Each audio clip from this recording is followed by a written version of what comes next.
c'est quoi les causes de la blessure émotionnelle du perdant? Les causes de la blessure émotionnelle du perdant, comme pour toutes les autres blessures par ailleurs, sont en étage. Il y a d'abord la fondation. C'est une condition sans laquelle aucune blessure ne peut voir le jour.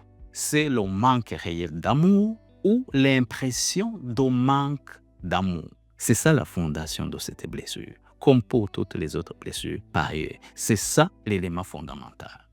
Il y a ensuite les causes indirectes, qui sont en fait des éléments qui fragilisent une personne et le prédisposent à contracter ou à avoir une blessure émotionnelle du perdant. Et ça, c'est la transmission héréditaire d'une blessure non soignée chez les parents. C'est aussi le vécu fœtal d'une sensation de perte.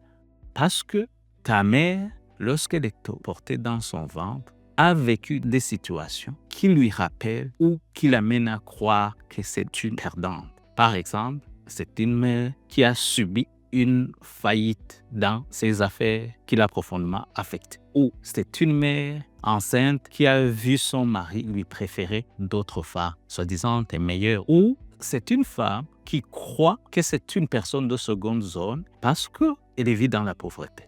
Et enfin, il y a les causes directes, les éléments déclencheurs, les éléments qui amènent une blessure à s'ouvrir. Là, il y a ce vécu infantile de sensation de perte, parce qu'on a échoué en vrai ou en perception l'amour des parents et surtout l'amour du parent du sexe opposé.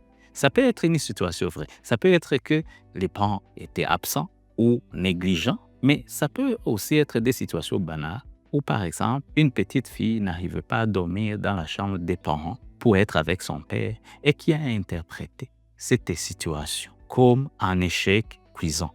Il y a aussi des cas de transgression de l'interdit.